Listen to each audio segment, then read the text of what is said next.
నెల్లూరు జిల్లా కోవూరు మాజీ ఎమ్మెల్యే నల్లపురెడ్డి ప్రసన్న కుమార్ రెడ్డి వైసీపీలో సీనియర్ నేత. ఈయన వల్ల ఇప్పుడు వైసీపీకి జరిగిన డ్యామేజీ ఎంత? ఆయన ఇంటికి పెద్ద డ్యామేజీ జరిగింది, కానీ అంతకుమించి డ్యామేజీ వైసీపీకి జరిగిందా అనేది ఒక చర్చ జరుగుతోంది.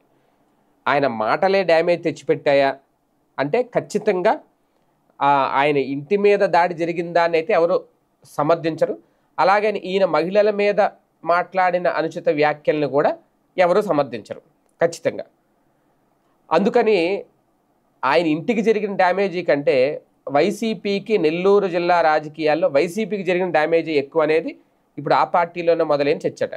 ఆయన గనక ఆ నోటి దురుసు వ్యాఖ్యలు చేయకుండా ఉండుంటే, నిర్మాణాత్మకంగా మాట్లాడుండుంటే, నిర్మాణాత్మకంగా ప్రతిపక్ష పాత్ర పోషించుండుంటే ఈరోజు ఈ పరిస్థితి వచ్చుండేది కాదు.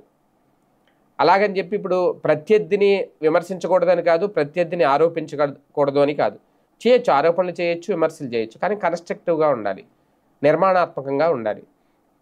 వ్యక్తిత్వ హననం చేసేలా ఉండకూడదు. వ్యక్తిగతంగా ఆ వ్యక్తిని కించపరిచేలాగా, పైగా అక్కడ ఒక మహిళా నాయకురాలని మహిళా ఎమ్మెల్యేని ఆ స్థాయిలో వ్యక్తిత్వ హననం చేసేలా మాట్లాడడం అనేది సభ్య సమాజం తప్పుపడుతోంది.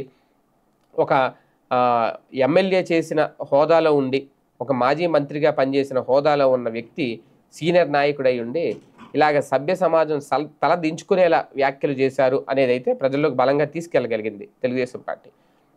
దీనివల్ల ఖచ్చితంగా డ్యామేజ్ ఉంటుందా, వైసీపీకి ఉండదా అంటే ఖచ్చితంగా ఉంటుంది అంటున్నారు రాజకీయ పరిశీలకులు. దాన్ని ఇమీడియట్గా, ఎందుకంటే ఇప్పటికే వైసీపీలో ఇలాగ మహిళల మీద వ్యాఖ్యలు చేయడం కానీ, మహిళలకు సంబంధించి గతంలో ఫోన్ సంభాషణలు లీక్ అవ్వడం కానీ, ఇవన్నీ ఒక పెద్ద మచ్చ అయింది వైసీపీకి. ఇప్పుడు ఇంకా అవి పెరుగుతున్నాయి. అధికారంలో ఉన్నప్పుడు, అధికారంలో లేనప్పుడు ఎప్పుడు ఇవే మచ్చల అనేది అక్కడ పెద్ద చర్చ నడుస్తోంది. అసలు మహిళలకి వీళ్ళు గౌరవం ఇస్తారా, మహిళలకి ప్రాధాన్యం ఇస్తారా, వైసీపీలో ఇవ్వరా అనే చర్చ కూడా మొదలవుతుంది. ఇది డ్యామేజే ఖచ్చితంగా. కానీ దీన్ని ఎవరు సరి చేయాలి, ఎవరు దీని మీద ఇమీడియట్గా యాక్షన్ తీసుకోవాలి? జగన్మోహన్ రెడ్డి గారు తీసుకోవాలి. కానీ ఆయన ఎందుకు సైలెంట్గా ఉన్నారనేది ఆ పార్టీ నాయకులు సైతం అర్థం కాని అంశం.